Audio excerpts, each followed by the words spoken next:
Vamos a abrir la palabra de Dios en el libro de Éxodo. Voy a leer hoy el capítulo 13 del libro de Éxodo.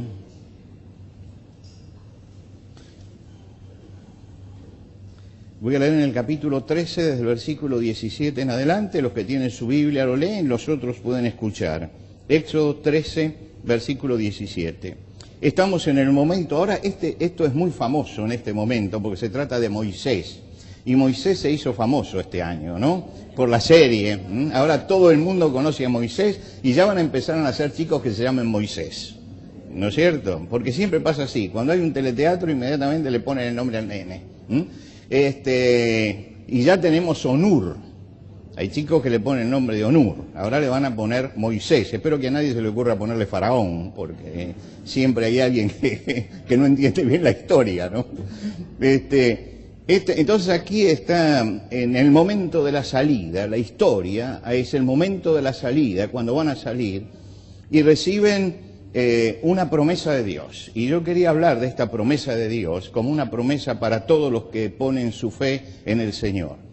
Dice, y luego que Faraón dejó ir al pueblo, Dios no lo llevó por el camino de la tierra de los filisteos que estaba cerca, porque dijo Dios, para que no se arrepienta el pueblo cuando vea la guerra y se vuelva a Egipto.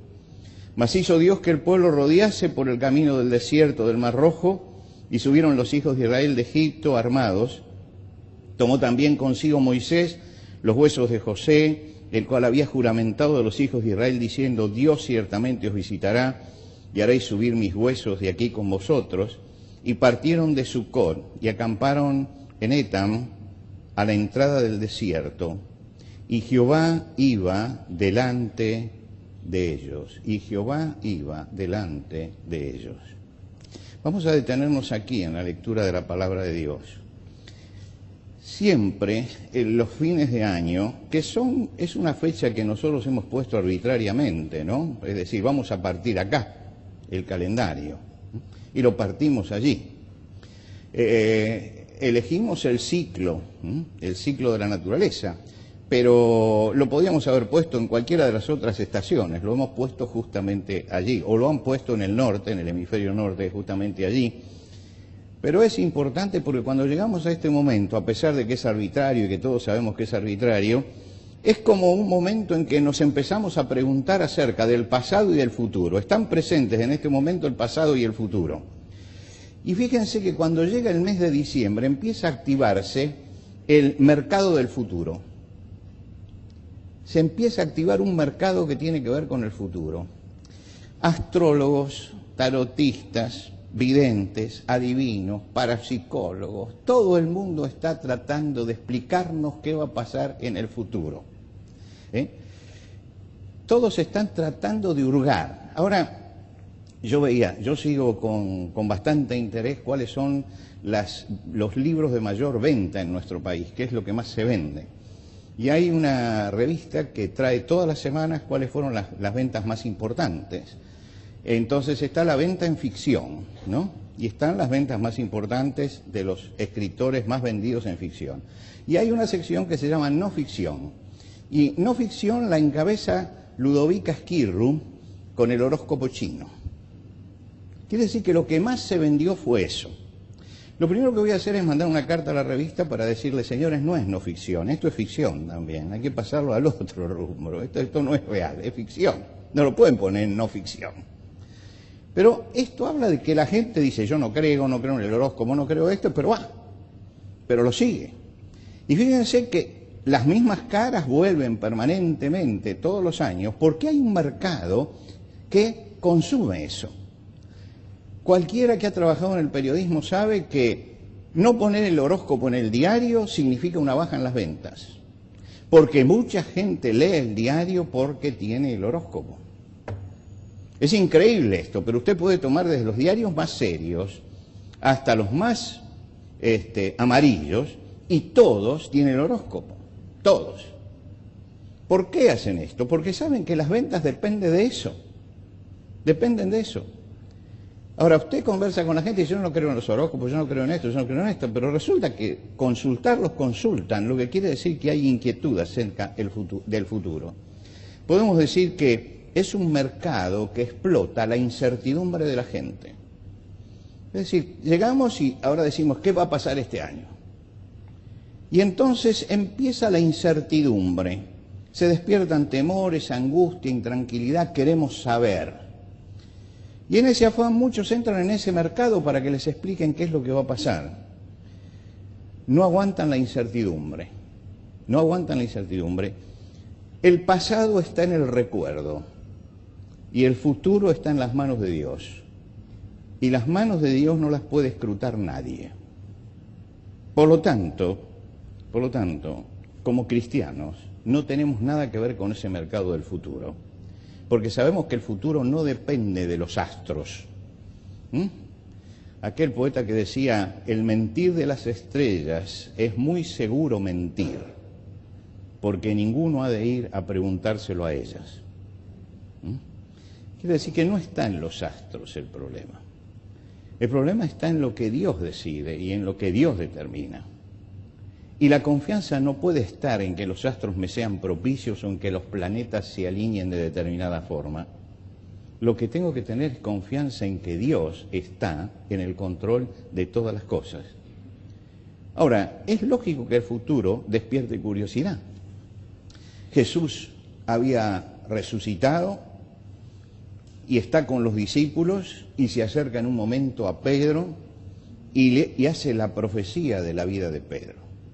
Dice, hasta ahora te vestías y te ceñías e ibas donde querías, pero llegará el momento en que te ceñirá otro y te llevará donde no quieras. Y el Evangelio aclara, esto dice refiriéndose a la muerte con la que iba a glorificar el Hijo del Hombre, la muerte del martirio. Ahora, le anuncian a Pedro el martirio. Le están diciendo que va a llegar un momento en que lo van a llevar donde no quiere ir. Y le van a quitar la vida. Yo creo que es un momento de shock tremendo, que alguien le diga eso. Pedro se da vuelta, lo mira a Juan y le pregunta a Jesús, ¿y con este qué va a pasar? Y fíjese usted la pregunta, no tiene relación. Si a mí me contaron eso, digo yo, pero no, el asunto del futuro trae una inquietud tal en la persona que aún en ese momento en que Pedro tiene que recibir un golpe y acusar el golpe, de decir vas a tener que morir por Jesucristo, sin embargo está preocupado por qué le va a pasar a Juan. Y el Señor le dice, si mi destino para él es otro, ¿qué te importa? Lo dice no en estas palabras que son muy porteñas, pero lo que Jesús le está diciendo es no te importa eso. Es decir, preocupate de lo tuyo. Pero esto habla de una faceta del alma humana, que puede pasarnos cualquier cosa, pero siempre estamos pensando en qué pasará en el futuro. Jesús estaba por ascender, ya estaba despidiéndose de los suyos, y les habla y les dice, van a recibir poder por el Espíritu Santo y van a ser testigos míos, y en ese momento alguien le dice, Señor, ¿vas a restaurar el reino de Israel en este tiempo? Y Jesús le dice, no les toca a ustedes saber eso. No les toca a ustedes saber eso. Es decir, hay una inquietud en todos nosotros por conocer eso.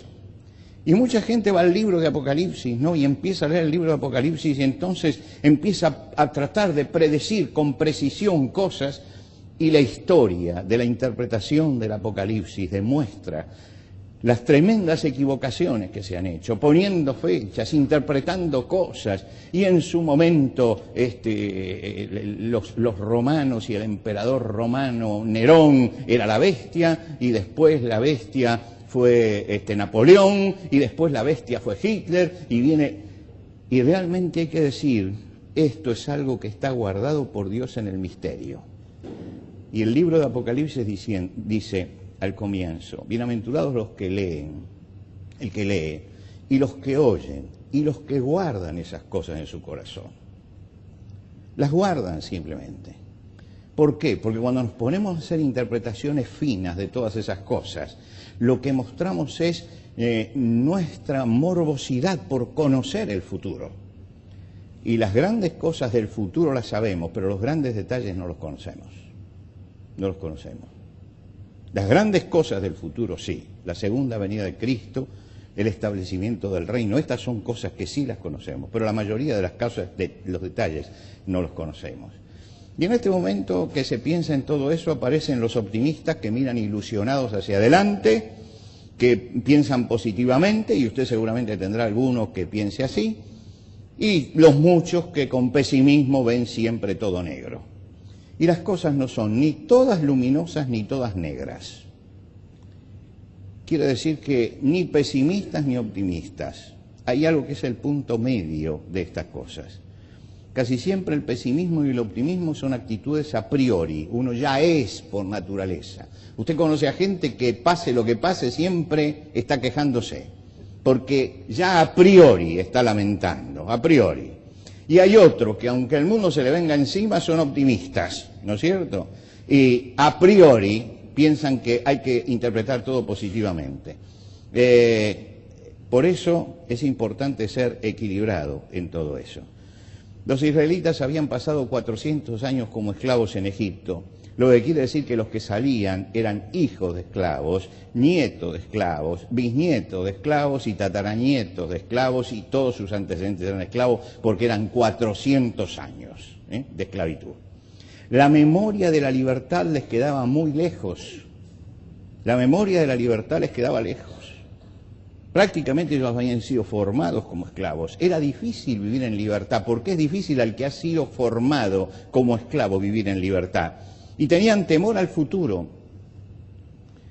Y se ven todo el peregrinar. Cuando usted lee el libro de Éxodo, la segunda parte, y lee el libro de Números y el libro de Deuteronomio, que son los que hablan de esa época del desierto, usted ve que ellos tienen dudas. ¿Cómo vamos a sobrevivir? ¿Qué vamos a comer? ¿Qué vamos a beber? ¿Cómo entraremos en la tierra? Comenzaban a vivir una vida de dependencia y de fe, una vida de libertad. Y la vida de fe es una vida de libertad en la que dependemos de Dios. Por lo tanto, tiene que ser una vida de fe.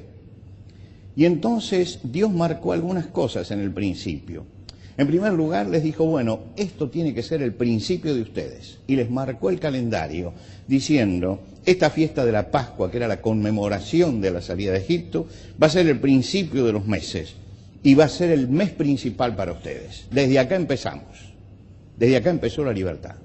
Lo que quiere decir que les trazó un momento en la vida.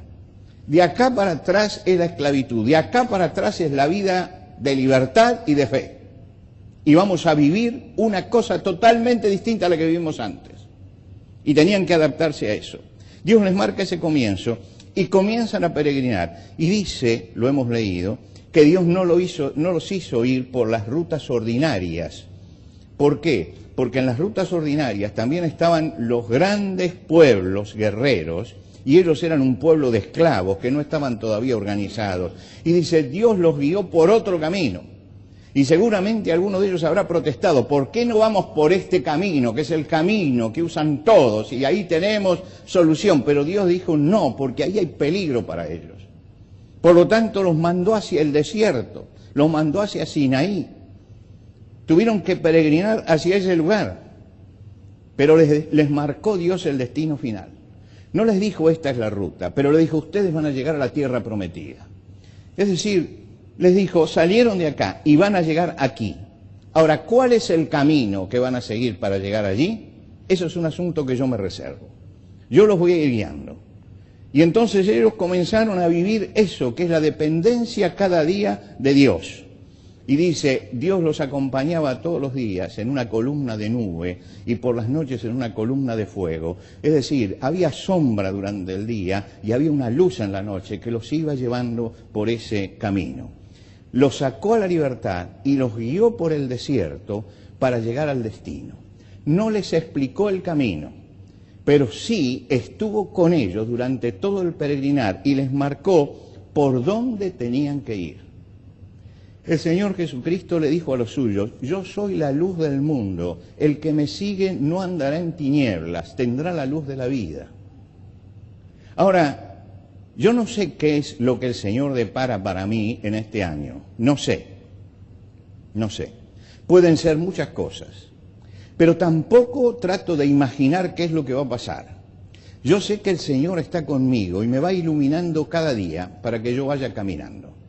Y lo único que tengo que hacer es seguir al Señor y seguir la luz del Señor. Él sabe a dónde me lleva. Él sabe hacia dónde tengo que ir. Él sabe cuáles son las cosas que tengo que afrontar. Él sabe cuáles son los problemas que tengo que soportar en la vida. Él sabe cuáles son las pruebas que van a fortalecerme. Por lo tanto, Dios tiene un plan para mí que yo no conozco. Pero Él me dice, yo voy a iluminar el camino, voy a ir mostrándote por dónde tenés que ir. El que me sigue no andará en tinieblas, tiene la luz de la vida. No andará en tinieblas. No estamos en oscuridad. Cuando yo tengo a Cristo no estoy en oscuridad. No estoy en oscuridad. Yo sé que Él va delante mío y va alumbrando el camino. Un día le dijo a Tomás, le dijo Tomás en la última cena, Señor, no sabemos dónde vas. ¿Cómo podemos saber el camino? Jesús le dijo, yo soy el camino. Yo soy el camino. Y la verdad y la vida. Yo soy el camino. Es decir, todos queremos un planito, queremos un plano que nos diga por dónde ir. Y el Señor dice, yo soy el camino. Está diciendo, si te tomas de la mano, llegamos. Yo soy el camino, yo soy el camino. Alguna vez yo conté aquí la historia que me pasó cuando viajé por primera vez a Holanda y que me perdí en un pueblo y buscaba una casa y estaba a 5 cuadras de esa casa y preguntaba. Yo preguntaba en español y el otro sabía holandés y no había ningún idioma en común, ni el inglés, ni el francés, nada. Era un holandés y un argentino hablando, tratando de decir. Y yo lo único que sabía era decirle el nombre en holandés del lugar, eso lo sabía, y le decía. Y él entonces me contestaba y me indicaba todo como tenía que ir, y yo no entendía nada. Entonces yo le decía, y volvía a repetirle. Y entonces él volvía y trataba, y nada. Y entonces el hombre, muy gentil, porque los holandeses son muy gentiles, sobre todo la gente de pueblo, me agarró de la mano y empezó a caminar conmigo y me llevó y me dijo, ese es. Y estaba en la puerta de lo que buscaba. Él no me pudo enseñar el camino, pero fue el camino para mí.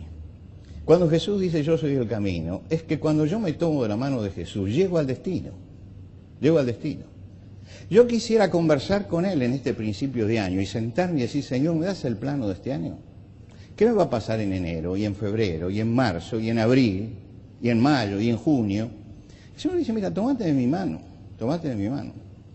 y pensá que yo voy a estar contigo y te voy a llevar donde quieras, pero donde yo quiera te voy a llevar. Por lo tanto, nuestra vida depende de esa mano y de esa luz que nos ilumina. Eso es lo que tenemos por delante. Tenemos que hacer planes siempre, porque es lógico, la vida tiene que hacer planes. Yo no puedo decir no hagamos planes, tenemos que hacer planes. Yo tengo una agenda y voy llenando la agenda a medida que me van pidiendo. Entonces me llaman de tal lugar, y yo les digo, basta. No, pero en el 2018, no. Yo tomo exactamente un año en la agenda, nada más. Y es que nosotros lo queremos para febrero del 2018. Llámeme en febrero del 2017. Nunca más de un año. ¿Por qué? Porque digo, sería presunción pensar que en febrero del 2018, como me llamó alguien, para el 2020, porque tienen no sé qué, una presunción pensar que yo voy a estar bien, que esto voy a estar vivo, que esto voy a estar lúcido, qué sé yo lo que puede pasar. Y yo creo que hacer una agenda por un año es una forma de mantener humildad. Lo demás sería soberbia. Porque ya me estaría aventurando. Yo entiendo que el que organiza algo lo tiene que organizar con tiempo. Yo no le puedo decir, llámeme el día anterior. Y tomé entonces la costumbre de que un año, exactamente un año. Y hay gente que anota y llama y me dice, mire, ya estamos a un año. Digo, bueno, entonces ahora vamos a ver la agenda. ¿Por qué? Porque no tenemos que ser presuntuosos ni presumidos. Nuestra vida depende únicamente del Señor, El Señor le dio una garantía a Israel ese día. No le dijo, no van a tener enemigos, no van a tener luchas, no van a tener sinsabores. Él les dijo, yo voy a ir delante. Moisés, cuando termina todo el peregrinaje y habla, dice, cuando llegamos a las tierras de los anaseos, que era un pueblo fuerte, de gente grande, muy corpulenta, que metía miedo ya solo por su presencia. Dice que Dios le dijo a Moisés que le dijera al pueblo: no se alarmen, no les tengan miedo. El Señor su Dios marchará al frente de ustedes y combatirá con ustedes. Si me llevó el Señor hasta allí, me va a dar las fuerzas como para seguir adelante. Me va a dar las herramientas. Si a mí me dicen hoy acerca de problemas que voy a tener en el futuro, yo diría, yo no voy a poder soportar eso. Pero sé que cuando llegue a ese lugar y a ese momento, Dios me va a dar la fortaleza como para hacerlo. A veces veo, por ejemplo, una mamá que lleva a su chico. Es su hijo, que lo esperó con cariño y nació y está allí cuadripléjico y lo está llevando. Y yo pienso en ese momento, yo no hubiera podido soportar esto. Mentira. Si me hubiera tocado eso, Dios me iba a dar la fortaleza como para soportarlo. ¿Entendemos lo que quiero decir? Yo no tengo fuerza para muchas cosas, no tengo fuerza para nada. Pero en el momento de la dificultad, Dios da las herramientas para superar eso. Y da las fuerzas como para atravesar eso. Cuando hay problemas, y los israelitas tuvieron problemas en el desierto, en un momento tuvieron sed y se la agarraron con Moisés. ¿Dónde vamos a tener agua? Y Moisés fue a Dios y le dijo: ¿y ahora qué hacemos? Y Dios le dijo: yo voy a estar esperándote. Escuche bien, porque es interesante la forma en que le habló Dios. Yo voy a estar esperándote sobre la roca en Horeb. Sobre la roca. Cuando la golpees saldrá el agua de ella. Como diciendo, yo voy a ir delante. Y sigo yendo delante. Yo ahí te voy a estar esperando. No te hagas problema. Vos tenés que seguir caminando hasta tal punto. Y cuando llegue yo voy a sacar el agua. Y cuando llega el momento en que estamos cansados, el pueblo estaba cansado. Dice, el Señor su Dios, el cual iba delante de ellos, escogía el lugar donde debían acampar. Quiere decir que Dios se preocupaba también por el lugar del descanso. Dios está presente en nuestra vida. Y cuando Moisés, terminado el trajinar del desierto, tuvo que entregar el mando a Josué que venía detrás, le dijo a Josué: el Señor mismo irá delante de ti y estará contigo. No te abandonará ni te desamparará. Por lo tanto, no tengas miedo ni te acobardes. El gran mensaje del hombre viejo que experimentó y se está yendo. Y le está diciendo, la única seguridad que puedo darte es esta. El Señor mismo irá delante de ti y estará contigo. No te abandonará ni te desamparará. Por lo tanto, no tengas miedo. La vida es un peregrinar. Es un peregrinar, todos vamos caminando. Pedro, el apóstol Pedro dice en su carta: amado, yo os ruego como extranjeros y peregrinos. Peregrinos, está diciendo que los cristianos son peregrinos y viven la vida como peregrinos. Y dice que los hebreos tenían que confesar, los cristianos hebreos tenían que confesar que eran extranjeros y peregrinos sobre la tierra. Es decir, todos los cristianos de todos los tiempos, tanto los gentiles como los judíos, todos los que son de Cristo, tienen que confesar que son peregrinos. Y a todos los peregrinos, en ese peregrinaje, el Señor se presenta como el pastor de la oveja, el buen pastor. El Señor mismo lo dijo en Juan 10. Cuando saca las ovejas, va delante de ellas y las ovejas lo siguen. Fíjense que permanentemente está diciendo que Él va adelante, que Él va adelante, que Él va adelante, nunca atrás. Nunca lo tengo que buscar porque se me perdió. Si yo lo estoy siguiendo, Él siempre está delante. Él nos guiará, dice el salmista, más allá de la muerte. Él nos guiará más allá de la muerte. Quiere decir que hay una puerta que hay que traspasar al final. Y qué terrible esa puerta, ¿no? Terrible. Él dice, Él nos guiará más allá de esa puerta. Nos guiará más allá. El Señor resucitado le dijo un día a los discípulos estando en Jerusalén, id pronto y decid a los discípulos que ha resucitado de los muertos, mandaba a las mujeres, he aquí va delante de vosotros a Galilea. ¿Cuál es el mensaje que les dio?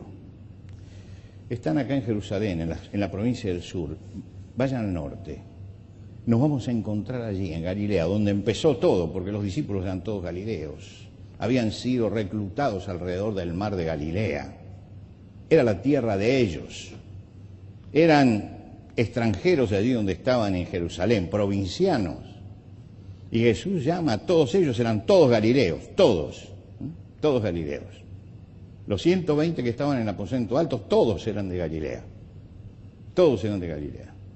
El Señor dice, vamos a Galilea. Vayan y díganle a todos que yo voy delante de ustedes a Galilea. Y allí los voy a ver.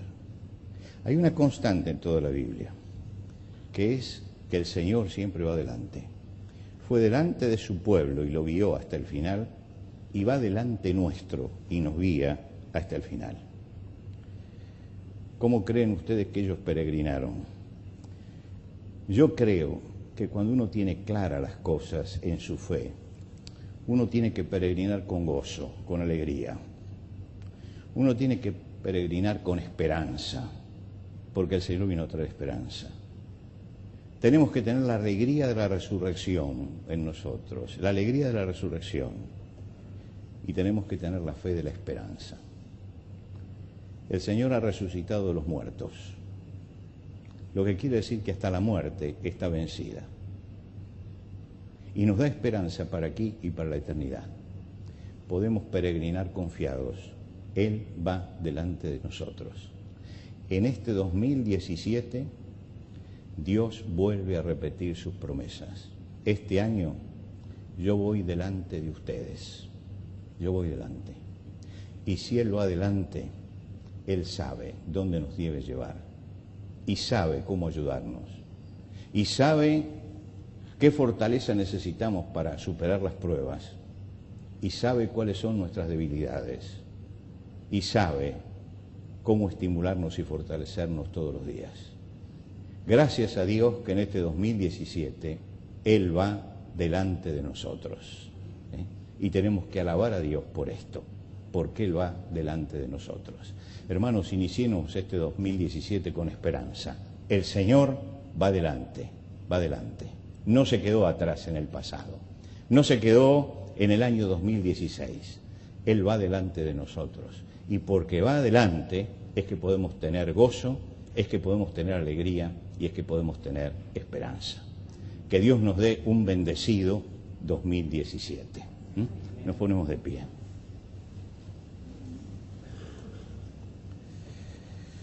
Señor, te damos gracias porque hemos comenzado este año pensando en ti y pensando que tú vas delante nuestro, y así como estuviste delante de tu pueblo en el desierto y estuviste delante de los tuyos, de los apóstoles, de los discípulos durante tu transitar por la tierra, y así como prometiste, vas delante también nuestro en este tiempo.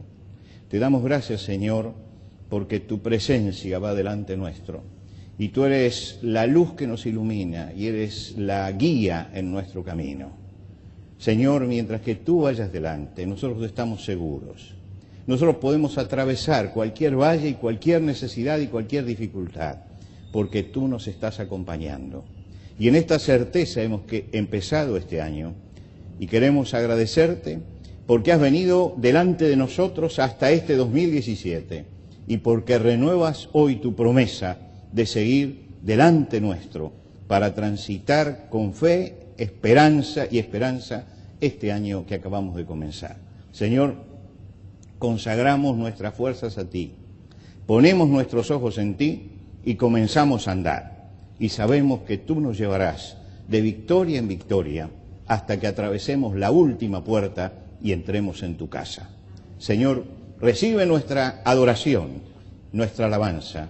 Te la ofrecemos en el nombre de Cristo Jesús. Amén. Amén.